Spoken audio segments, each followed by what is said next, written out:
그 자라신 곳 나사렛에서라는 제목의 말씀입니다. 저희 교회는 경기노회에 소속되어 있는데 종로 시찰이라는 조금 더 규모가 작은 9개의 교회 중에 하나예요. 우리 경기노회는 8개 시찰로 지역 모임이 형성되어 있는데 노원구에는 동부 시찰이라는 그 시찰이 있어요. 거기 한 20여 개 교회가 있는데 대부분 작은 교회들이에요. 제가 노회 석이라 임직식이나 은퇴식에 가게 되는데 그 지역에 있는 교회를 가면 참 작고 이 옷을 입은 그 행색이 좀 우리하고는 조금 달라요. 그래서 이렇게 보면은 교회도 작고 다들 어려워 보이세요. 근데 제가 자란 교회가 노원구에 있었고 거기 교인들도 참 가난한 사람들이어서 동부시찰에 있는 교회에 임직식이나 은퇴식에 가면 모교회에 온 것 같다, 그런 느낌을 받을 때가 많이 있습니다. 예수님이 베들레헴에서 태어나서 나사렛이라는 곳에서 성장하셨어요. 지도를 보시면은 베들레헴과 나사렛은 좀 떨어져 있는데 갈릴리 지역에 나사렛이라는 동네가 있었습니다. 발굴하는 분들이, 고고학자들이 여기를 발굴을 해보면 큰 길도 없고 비싼 그릇도 안 나오고 공공 건물에 대한 흔적도 없어요. 그래서 잘해봐야 한 400~500명 정도 살았던 동네가 아닐까, 그렇게 추정을 합니다.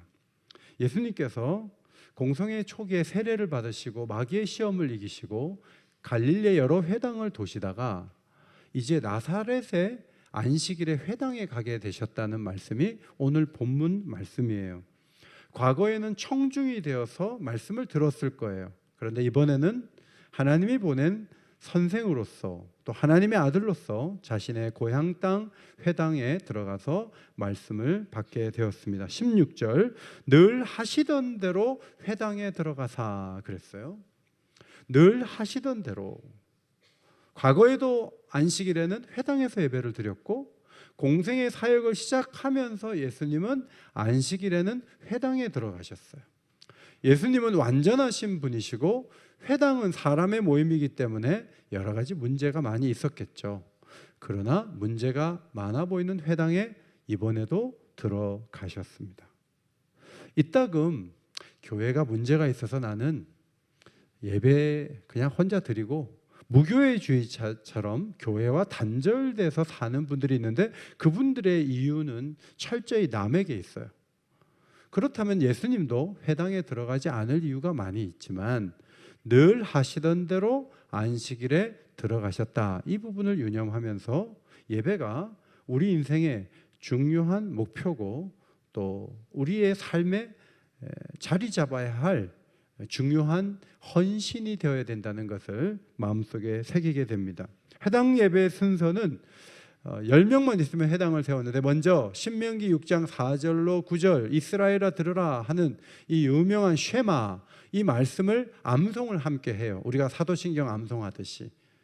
그 다음에는 기도를 드린 다음에 그리고 토라를 낭독해요. 율법서를 낭독하고 그리고 나서 선지서를 낭독을 해요. 그리고 이것에 대한 해석을 어떤 사람이 일어서서 하고 마지막 축복함으로 예배가 마쳐집니다.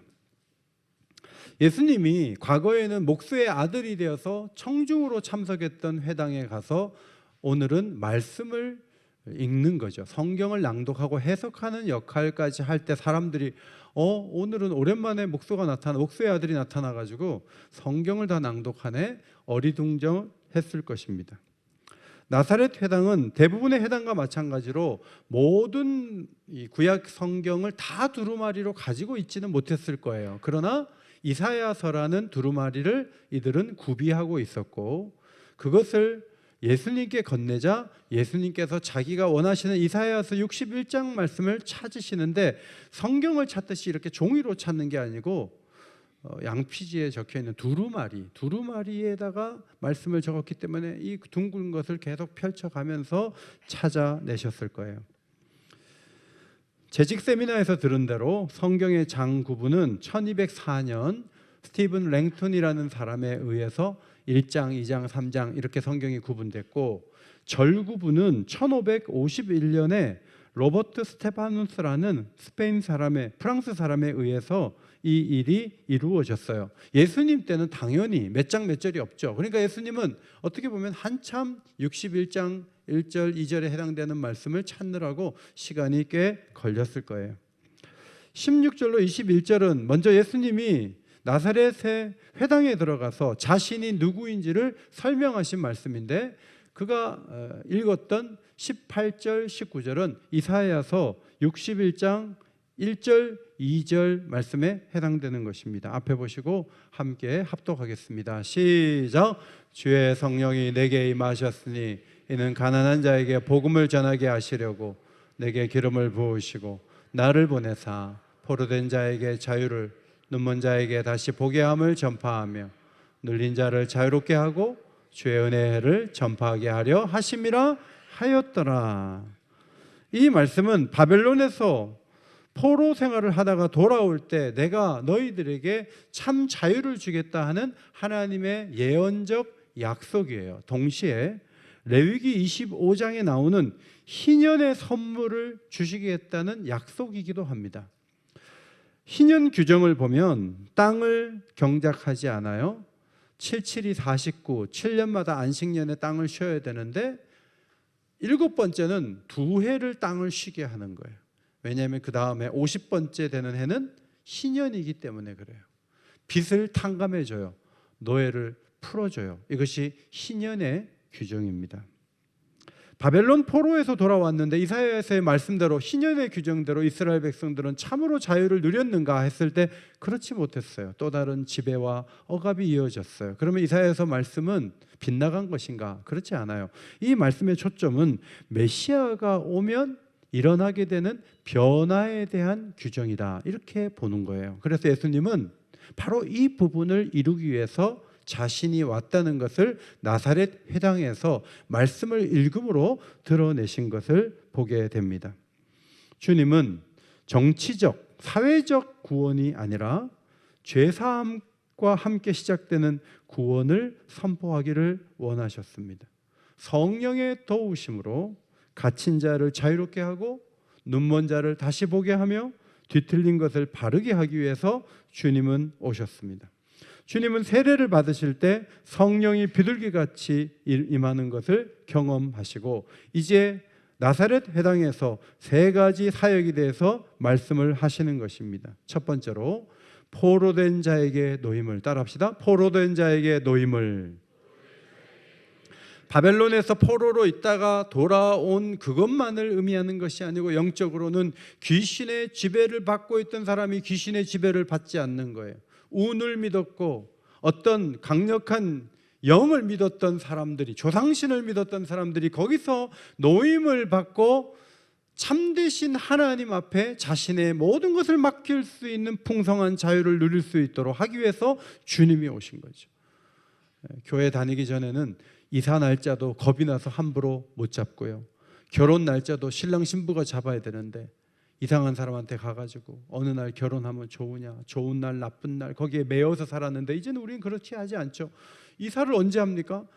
이사비가 싼 날 할 수 있어요. 왜냐하면 그것이 우리에게 준 자유니까. 그리고 우리가 손 없는 날 따지는 사람들에 비하면 우리는 굉장히 자유로운 거죠. 두 번째, 눈먼 자에게 다시 보게 함을 위해서 주님이 오셨다. 팔레스타인 땅에는 안질이 많았고 질병이 많았어요. 그래서 앞을 보지 못하는 사람이 성경에 많이 등장합니다. 그러나 이것은 반드시 육적인 눈만이 아니라 어둠에 갇혀 있던 사람들이 하나님의 계시의 말씀을 듣고 인생길도 알고 세상의 역사도 알고 마지막 때 종말도 알아서 하나님이 펼쳐놓으실 구원이 얼마나 풍성한가를 볼 수 있는 자리로 옮겨가도록 하기 위해서 예수님이 오셨다는 거죠. 세례요한의 아버지 사가랴가 예수님에 대한 예언을 한 말씀이 누가복음 1장 79절에 나타나 있습니다. 같이 읽겠습니다. 시작. 어둠과 죽음의 그늘에 앉은 자에게 비치고 우리 발을 평강의 길로 인도하시리로다. 눈을 뜬다는 것은 예수님을 알아보고 예수님의 사역을 통해서 이루신 놀라운 구원의 은총을 받아 누리고 인식하고 그것을 따라 살아갈 수 있는 문을 연다. 그것을 의미하죠. 세 번째, 억압당하는 자에게 자유를 주시기 위해서 오셨어요. 따라합시다. 억압당하는 자에게 자유를. 이 말씀은 이사야서 58장 6절과도 연결되어 있다고 학자들이 봅니다. 내가 기뻐하는 금식은 흉악의 결박을 풀어주며 멍에의 줄을 끌어주며 압제당하는 자를 자유하게 하며 모든 멍에를 꺾는 것이 아니겠느냐. 주님은 이런 회복을 돕기 위해 이 땅에 오셨음을 선포하시면서 21절, 이 글이 오늘 너희 귀에 응하였느니라. 자신이 메시아임을 선포하고 이제는 놓이고 보고 자유롭게 되는 일이 여러분에게 이제 일어납니다 라고 말씀을 하신 것입니다. 예수님의 이 세 가지 사역은 누가복음 전체에 계속 사역으로 현장에서 나타나죠. 누가복음 8장 12회를 혈루증으로 앓는 여인이 있었어요. 의사가 고치려고 해도 못 고쳐요. 재산만 다 없어졌어요. 그런데 병에서 놓아주시는 거예요. 야이로의 죽은 딸이 살아났어요. 누가 죽은 딸을 살려요? 그런데 생명의 주관자이심을 드러내셨어요. 말 못하게 하는 귀신을 쫓아내셨어요. 그래서 어둠에서 노임받도록 역사하셨습니다. 여리고의 한 시각장애인이 보게 되었어요. 이 모든 사역들이 예수님이 나사렛 회당에서 나는 이런 일을 위해서 왔습니다 했던 그 일이 하나하나 이루어지고 있는 증거라고 볼 수가 있습니다. 작년에 우리 교회 비전 선언문을 장로님들과 함께 좀 더 단축해서 만들었고 주보 1면에 기록이 되어 있습니다. 우리 교회는 그림 언어로 물된 동과 같은 교회가 되는 것, 이것이 우리 교회의 비전이에요. 그 교회는 예배를 잘 드리는 교회, 가정이 행복한 교회, 연약한 자에게 좋은 것을 나누는 교회예요. 이 교회는 한마디로 선교적 교회로 일전 선교 500사랑방 10교회 개척을 계속 꾸준히 만들어가는 그런 선교적 교회, 이것이 우리 교회 비전 선언문이에요. 이게 왜 필요하냐면 일들이 겹칠 때 이걸 먼저 할 거냐 이걸 나중에 할 거냐면 이게 우선순위고, 우리 교회는 다른 일보다도 이것을 더 집중하겠다는 의중을 가지고 이 비전 선언문을 만들어요. 그렇다면 나사렛 회당에서 주님이 말씀하신 이사야서 말씀은 성령의 기름 부으심을 받아서 놓이게 하고 다시 보게 하고 자유케 하는 게 예수님의 사명 선언문이고, 이것은 교회의 사명 선언문이 되어서 사도행전에 가면 가는 곳마다 교회를 세워서 놓이게 하고 보게 하고 자유케 하는 일들을 계속 이루어 나가므로 많은 사람들이 은혜의 해를 살아갈 수 있도록 역사하겠다, 이 선언을 예수님이 하신 거죠.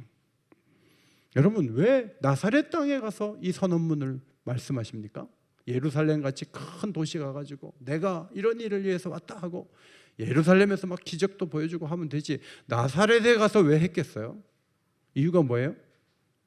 자기가 성장한 것에 대한 애정과 사랑이 있다고 봐요.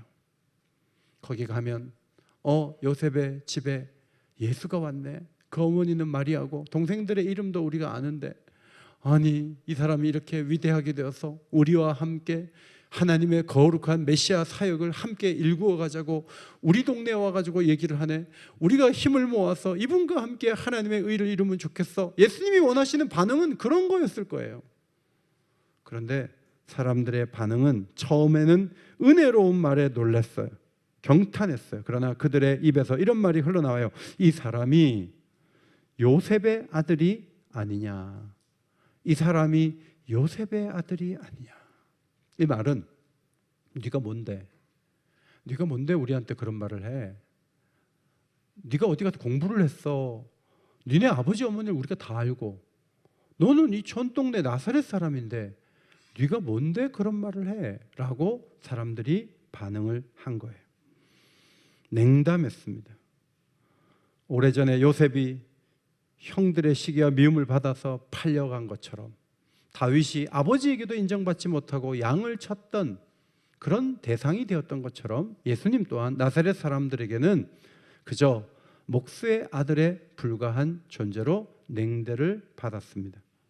두 번째, 부정적인 반응에 대한 그리스도의 가르침을 23절 이하에서 우리는 듣게 됩니다. 23절, 너희가 반드시 의사야 너를 고치라 이런 말을 한다는 거예요. 아니 아무도 나사렛 사람들이 이런 말 한 적이 없는데 예수님이 혼자 저렇게 말씀하시는 거예요. 그들의 그 분위기가 이렇다는 거예요. 이게 무슨 말이냐 하면 환자가 의사한테 가갖고 선생님 혈압 없습니까? 저도 혈압이 좀 있습니다. 그러면 환자가 얘기하는 거예요. 당신이나 먼저 고치고 그 다음에 나를 고치세요.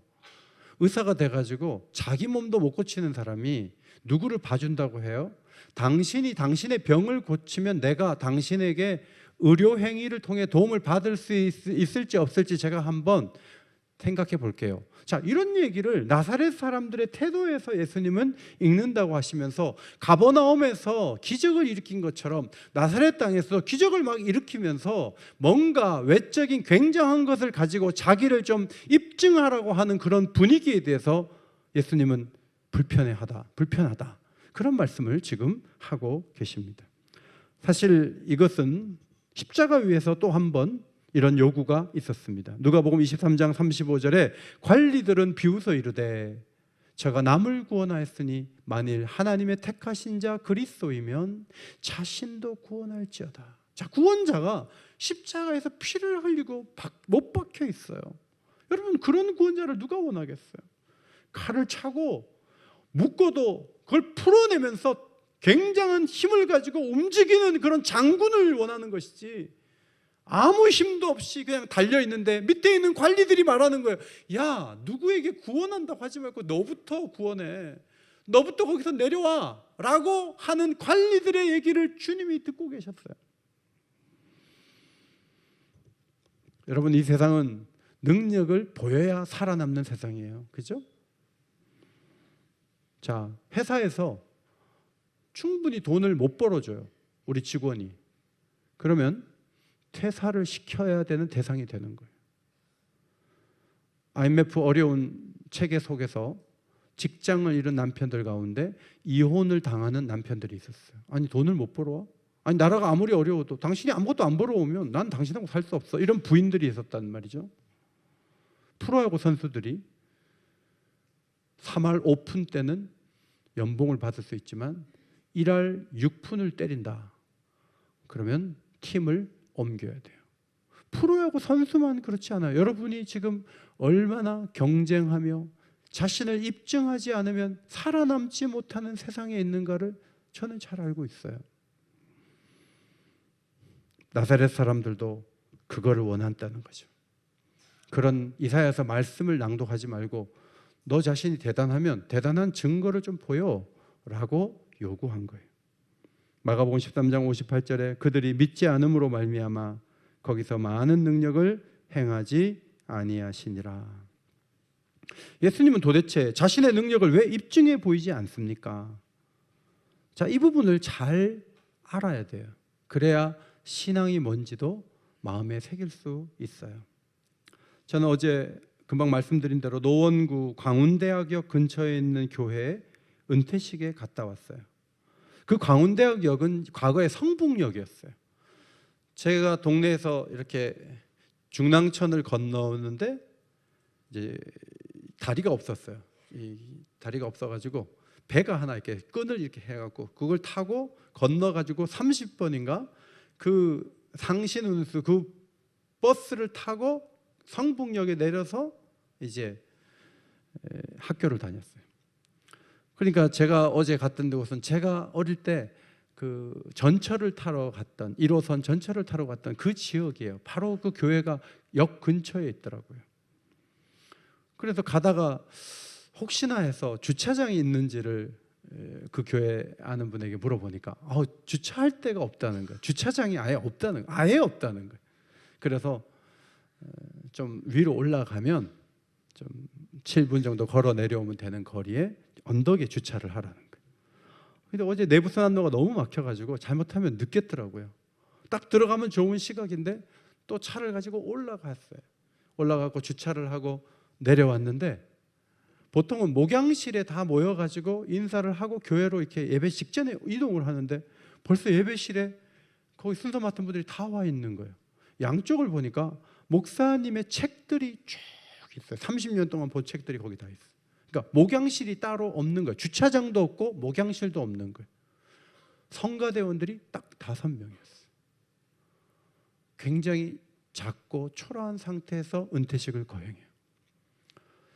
목사님께서 예배 후에 은퇴사를 하시는데 앞을 보지 못하시고 이 부족한 종을 30년 동안 주의 종으로 알고 도와주신 은혜를 너무 감사합니다. 그러면서 눈물을 줄줄 흘려요.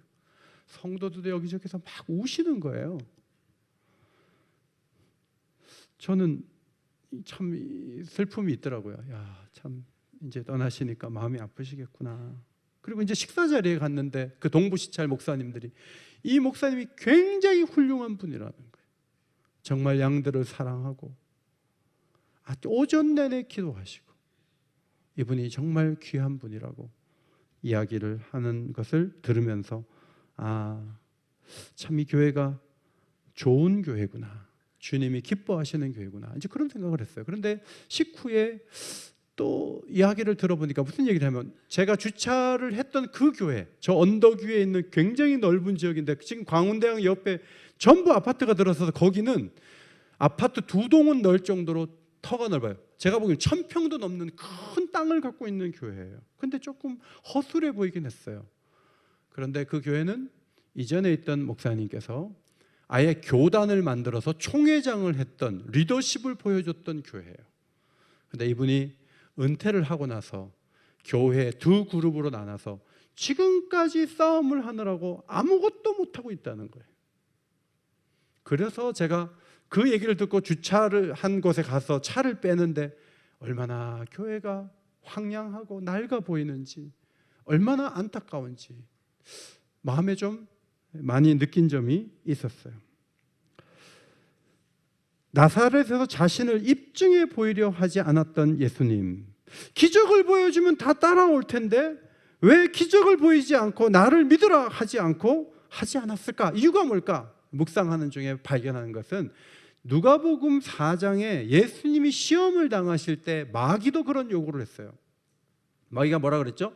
네가 하나님의 아들이거든 이 돌을 떡으로 만들어 먹으라 그랬어요.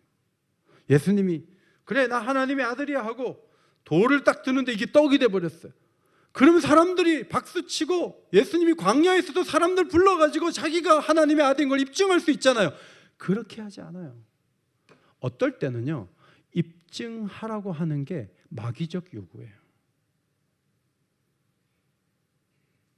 신앙은 입증함으로 증명하는 게 아니에요. 입증하다 보면 부작용이 온다고요. 왜냐하면 무리수를 두거든요. 사람들 눈을 자꾸 의식해야 되고 사람들 마음을 의식해야 되고, 그것은 하나님의 방법이 아니에요. 예수님은 그러면 어떻게 하세요? 요한복음 5장 19절, 아들이 아버지께서 하시는 일을 보지 않고는 아무것도 스스로 할 수 없나니 아버지께서 행하시는 그것을 아들도 그와 같이 행하느니라. 예수님도 천지 창조하신 분이에요. 예수님도 하나님이에요. 그런데 성부 의존적인데 아무것도 스스로 할 수 없을 정도래요. 아버지께서 행하시는 그것을 아들도 행하는 그 방식으로 자신은 말하고 사역한다는 기준이 있었어요. 성도 여러분, 우리가 할 수 있는 일이라고 다 할 수 있는 게 아니에요. 아버지께서 원하실 때 그 일을 하시기를 주의 이름으로 축원합니다. 그것이 매우 중요한 신앙적 기준이에요. 24절에서는 선지자가 고향에서 환영을 받는 일이 없다고 말씀을 하셨습니다. 누가복음에는 선지자가 냉대받는 것에 대한 말씀이 몇 번 반복되는데, 누가복음 11장에는 율법 교사와의 대화에서 너희가 선지자들을 죽이고 무덤을 만드는 일을 반복한다는 그런 말씀을 하세요. 세례 요한이 이미 목배임을 당하지 않았습니까? 유대 지도자들은 지식의 열쇠를 갖고 있지만 진리의 장애물이 되어서 남도 그 문으로 들어가지 못하게 하고 자기도 그 구원의 문으로 들어가지 않는 잘못을 범하고 있다고 예수님이 지적하셨어요. 그런데 나사렛 사람들 전체가 예수님을 잘 알며도 불구하고 예수님을 받아들이지 않았던 이유가 뭐냐면, 하나님께서 주시는 메시지를 받을 마음이 그들에게 없었기 때문이고 그들의 반응은 폭력적으로 이어졌어요. 28절 29절이에요. 이것을 듣고 다 크게 화가 나서, 자, 주님은 진리를 선포했어요. 놓이게 하겠다, 보게 하겠다, 자유케 하겠다. 근데 그 얘기 듣고 쥐가 뭔데? 다 화가 났어. 예수님 끌고 낭떠러지까지 가갖고 거기서 떨어뜨리려고, 하나님의 역사로 기적적으로 예수님이 거기서 빠져나오신 거죠. 15절에 보면 친히 갈릴리 여러 회당에서 가르치심에 사람에게 칭송을 받았던 분이에요. 예수님 사역 초기부터 대단한 분이에요. 말씀을 너무 오묘하고 은혜롭게 하시는 거예요. 그래서 사람들이 와, 예수님 말씀 좋은데 이랬다고요. 그러나 나사렛에서는 인정받지 못했어요. 하마터면 목숨을 잃을 뻔했어요. 사도 바울은 로마서 9장에서 자신에게 큰 근심과 고통이 있는데 그것은 자신의 형제 곧 고륙의 친척의 구원에 대한 것이라고 고백했습니다. 로마서 10장 2절에서 유대인들이 왜 하나님으로부터 은혜 속에 들어가지 못했는가, 그 이유를 바울은 이렇게 적고 있어요. 이스라엘 백성들이 하나님의 의를 모르고 자기 의를 세우려고 힘써 하나님의 의에 복종하지 아니하였느니라. 자기 의가 강하면 하나님의 의에 복종하기 어려워요. 유대인들이 거기에 걸려 있었고 나사렛 사람들이 거기에 걸려 있었어요. 그런데 바울이 해석하기를 유대인들이 이렇게 하나님을 등지는 기가 막힌 일을 하는 동안에 하나님께서는 믿으면 구원을 받는 놀라운 세계의 문을 열어놓으시고 이방인들로 하여금 주께로 돌아올 수 있는 세계를 활짝 열어놓으셨다고 로마서 10장에서 증거하고 있어요. 바울의 이런 해석과 오늘 본문 26절, 27절이 통하고 있습니다. 25절부터 27절 말씀 성경 보시고 25절로 27절을 한음성으로 읽겠습니다. 시작. 내가 참으로 너희에게 이르노니 엘리야 시대에 하늘이 3년 6개월간 닫히어 온 땅에 큰 흉년이 들었을 때 이스라엘에 많은 과부가 있었을 때 엘리야가 그중 한 사람에게도 보내심을 받지 않고 오직 시돈 땅에 있는 사렙다의 한 과부에게 뿐이었으며 또 선지자 엘리사 때 이스라엘에 많은 나병 환자가 있었을 때 그 중에 한 사람도 깨끗함을 얻지 못하고 오직 스리야 사람 나아만 뿐이었느니라. 엘리야와 엘리사 시대는 성전과 제사장이 가장 기능을 하지 못했던 어두웠던 시대예요. 아합 왕이 통치하고 있었거든요. 그런데 이 무기력했던 시대에 엘리야가 아합 왕에게 가서 앞으로 비가 안 옵니다 하고, 우상 숭배 때문에 비 안 온다 하고 딱 사라졌는데 3년 반 동안 비가 안 왔어요. 이스라엘만 비가 오는 게 안 온 게 아니고 팔레스타인 전역이 비가 오지 않았어요. 그런데 엘리야가 많은 과부가 있어요. 남편 없는 자가 이스라엘에도 많이 있었는데 시돈 땅 사렙다 과부에게 갔어요. 거기에 가서 이 사람은 마지막으로 음식을 하나 해서 빵을 만들어서 아들하고 먹고 죽으려고 했는데 이제 이게 마지막 양식인데 그 빵을 달라는 거예요. 굉장히 잔인하죠. 그런데 이 과부가, 사렙다 과부가 엘리야에게 그 빵을 줘요. 그리고 통의 가루와 병의 기름이 다하지 않고 기근이 끝날 때까지 계속 하나님이 기적을 베풀어 주신 사건이 열왕기상 17장에 기록되어 있어요. 그런데 예수님이 이 말씀을 해석하기를 이스라엘에도 과부가 많은데 유일하게 기적을 경험한 과부는 이방 땅에 있었던 이유가 뭐냐? 그것은 이스라엘에는 그만한 믿음을 가진 사람이 없는 거예요. 남편이 없으면 다 어려워요. 지금도 어렵고 유대 땅에는 남편이 없으면 어려운 걸 아시고 하나님께서 계대 혼인이라는 제도를 만들었어요. 형수를 그 죽은 형의 동생이 좀 책임져라 해서 그 동생이 또 책임지고 그거 안 되면 그 밑에 동생이 책임져서 그 혼자 된 여성을 경제적으로 도우라는 법을 만드신 분이 하나님이에요. 그러므로 얼마나 유대 땅에 있는 과부들이 어려웠겠어요. 그러나 정말 혜택을 본 사람은 이방 땅에서 나왔다. 이유가 뭐냐? 이스라엘에 있는 과부는 그 정도로 하나님 앞에 믿음이 있는, 마지막 떡을 먹고 죽으려고 하는데 선지자가 왔는데 그걸 달라고? 절대로 안 줘. 그런데 그 떡을 줄 사람이 한 명 하나님이 찾아내신 거죠. 엘리야를 거기에 보냈다는 것이 예수님의 해석인 거예요. 27절에 수리아 사람 나아만도 마찬가지예요. 아람 나라 장군이죠. 이 사람 믿음 없는 사람이에요. 그래서 요단강에 가서 몸을 7번 담그라 그러니까 막 화를 내면서 가려고 그랬잖아요. 그래서 종들이 더한 것을 시키면 안 하겠습니까? 요단강에 가서 그거 뭐 어려운 것도 아닌데 안 되면 말고 해보죠. 막 그래서 나아만이 간 거예요. 그러니까 믿음이 그렇게 좋은 사람은 아니에요. 그러나 예수님 하신 말씀이 뭐냐면 이스라엘도 나병 환자가 많았다는 거예요. 그런데 왜 이방 사람이 유일하게 한 사람만 나병에서 노임을 받았냐 하면 이스라엘은 나만만큼도 믿음이 있는 나병 환자가 없었다는 거예요. 이것이 예수님의 말씀이에요. 나사렛 사람들이 예수님과 친근하고 좋은 관계 속에 있었던 사람이었기 때문에 예수님만 받아들인다면 어쩌면 어부들만 불러 모으신 것이 아니고 나사렛에 지금으로 말하면 김씨 아저씨의 아들하고 박씨 아저씨의 아들도 와가지고 이씨 아저씨의 아들도 와가지고 예수님의 제자가 얼마든지 될 수 있었을지도 몰라요. 그러나 그런 현상이 없었던 것은 나사렛은 그만한 믿음을 보이는 사람이 없었기 때문에 하나님의 귀에는 다른 쪽으로 흐른다라고 말씀한 그 우중을 나사렛 사람들이 너무너무 알고 너무너무 화가 나가지고 낭떠러지로 끌고 갔던 거예요. 저는 성경을 보면서 제일 제가 겁나는 게 뭐냐면 자리 바꿈이에요. 엘리의 집안이 무너지는데 사무엘이 나타나잖아요. 엘리의 집안. 엘리 집안은 뭐예요? 지금 말하면 목사님 아들이죠. 목사님 아들은 교회를 안 나와. 그런데 집에서 핍박받는 집 애가 와가지고 청년부 회장도 하고 교회 중요한 일들을 해. 여러분 만약에 일이 그렇게 흐른다면 이건 자리 바꿈이에요. 누가복음도 계속 자리 바꿈에 대한 말씀이에요. 나사렛 사람들은 거부해요. 너무나 좋은 기회를 놓쳐요. 그런데 갈릴리 어부들이 그 고기를 낚으면서 주님의 제자가 돼요. 누가복음 6장에서는 안식일에 손 마른 사람이 치유되는 현장에서 서기관과 바리새인들이 노기가 가득하여 예수를 어떻게 처리할까 의논을 해요. 그런데 이방인 백부장은 자신의 종을 고쳐달라고 유대 장로들을 보냈다가 좀 있다가 친구를 보내서 내 집에 오물 내가 감당하지 못하겠습니다. 거기서 그냥 말씀만 하시면 제 하인이 낫지 않겠습니까? 하는 믿음을 보일 때 예수님이 이스라엘 중에 이만한 믿음을 가진 자를 본 적이 없다라고 말씀하시면서 칭찬하셨어요.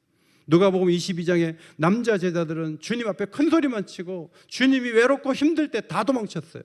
그런데 여자들이 부활하신 주님을 생각도 안 하고 그냥 무덤에 갔는데 빈 무덤을 발견하고 거기서 부활했다는 소식을 듣고 달려가서 예수님이 부활했다고 사도들에게 알렸던 사람들이 여자들이에요. 계속 기대했던 사람들은 반대 방향으로 가고 기대하지 않았던 사람들은 놀라운 은혜를 누리고 이게 누가복음 내내 우리에게 보여주는 메시지가 되는 거죠. 저는 이 말씀을 준비하면서 예수님은 놓아주시고 보게 하시고 자유케 하시는데 나는 노임의 은혜를 얻고 보는 은총을 누리고 자유한 은혜를 누리는가? 나는 그렇지 못한 것 같다.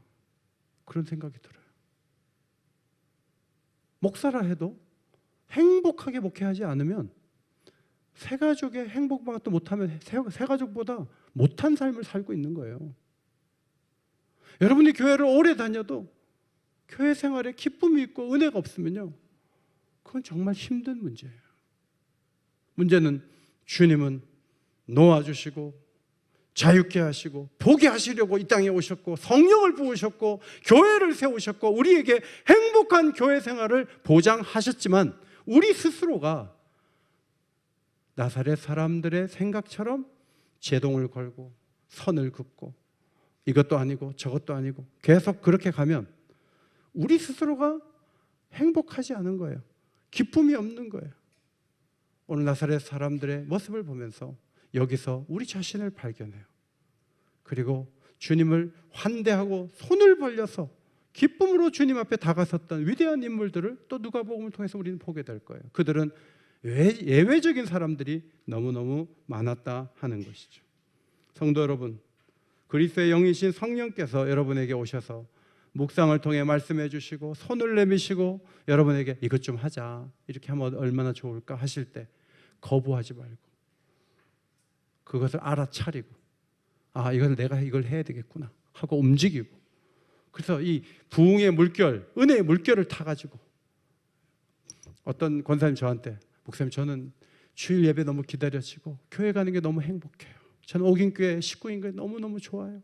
이런 권사님도 제가 전화하다가 통화했어요. 교회 생활 잘하고 계신 거예요. 하나님께서는 우리에게 은혜를 주시고 행복해하기 위해서 교회를 세우신 거니까 이 놀라운 은혜를 가장 많이 받아 누릴 수 있는 복된 주의 백성들이 되시기를 예수의 이름으로 축원합니다. 찬양곡 한 곡, 주를 위한 이곳에 예배하는 자들 중에 같이 부르겠습니다.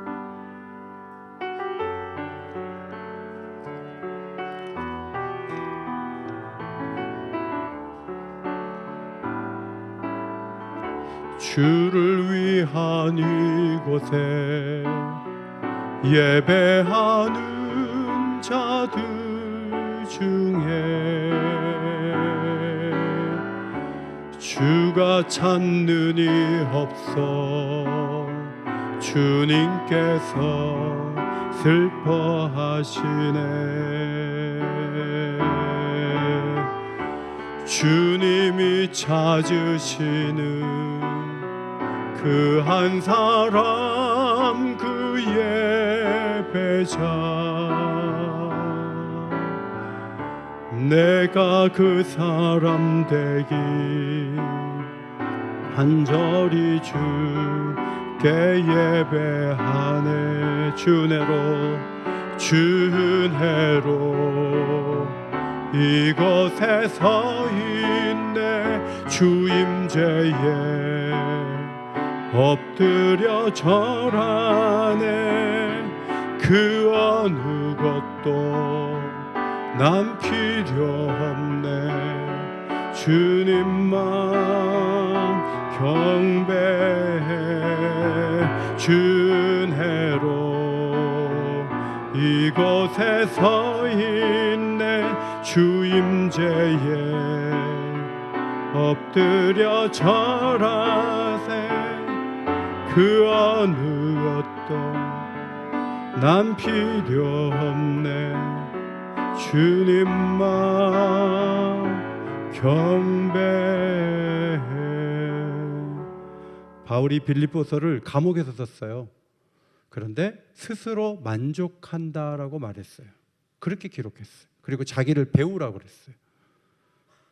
우리 마음에 항상 기뻐할 수 있는 힘, 우리의 관용을 누군가 알 수 있는 관계, 아무것도 염려하지 않고 모든 일에 기도와 감사함으로 하나님 앞에 아뢰 수 있는 하나님과의 소통. 제가 금요일 날 이 세 가지가 스스로 만족할 수 있는 비결이라고 말씀을 드렸어요. 계속 자신에게 물어봐요.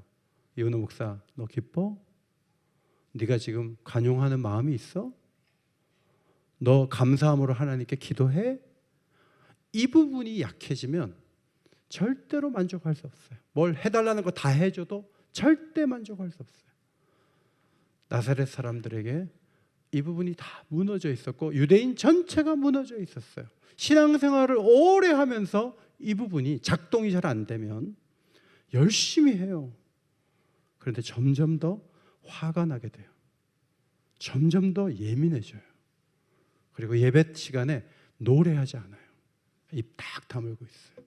그리고 독한 사람이 될 수 있어요. 이것을 우리를 향한 아주 소중한 말씀으로 받고 마음을 기경해서 주님이 오신 목적을 이 땅 가운데 이루어내는 주의 백성들이 다 되시기를 예수의 이름으로 축원합니다. 하나님 고맙습니다.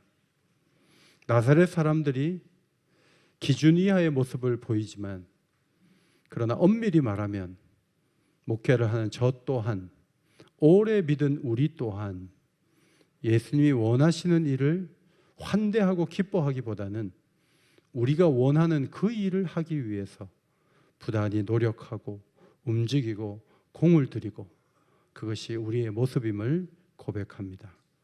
사람들 앞에서 자신을 입증하면서 인기를 받으려고 하지 않으셨습니다. 하나님 아버지가 원하는 그 일만을 하시겠다는 그 일관된 예수 그리스도의 행동 지침을 우리는 부러운 눈으로 보게 됩니다. 이런저런 바람이 불 때마다 얼마나 요동치고 그 바람을 따라서 우리의 중심을 내어주고 그래서 평안을 잃어버리고 은혜 밖에 있는 사람들처럼 고민하며 살아가는지 우리 자신을 되돌아봅니다. 주님, 저희들을 불쌍히 여겨주시고 우리의 심령이 하나님과 맞닿아 있어서 하나님이 원하시는 그 일을 감당하게 하시고 끊임없이 기도하며 기도 좋은 것으로 해석하며 기도와 간구로 감사함으로 하나님께 아뢰므로 모든 염려가 벗어나게 되는 그런 놀라운 축복을 우리 모두가 누릴 수 있도록 아버지여 인도하여 주옵소서. 옥인교회 성도들과 함께 내가 이 일을 하고 싶다 주님이 말씀하실 때 그 무엇도 장애 요인이 되지 않도록 장벽이 되지 않도록 주님 도와주시고 성령이 원하시면 어떤 경우에도 순종하고 앞으로 감으로 다른 교회가 할 수 없는 일을 능하게 감당하며 주차장은 좁지만 행복한 교회를 이룰 수 있도록 하나님께서 우리에게 은혜를 부어 주옵소서. 하나님, 기도의 양이 절대적으로 부족한 가운데는 마귀에게 마음을 내어줄 수밖에 없습니다. 더욱 기도하고 말씀의 정신에 붙잡혀서 하나님 앞에 쓰임받을 수 있는 복된 자리에 나가도록 우리들을 날마다 인도해 주시기를 간구하오며 예수님께 하신 이름으로 기도하옵나이다. 아멘.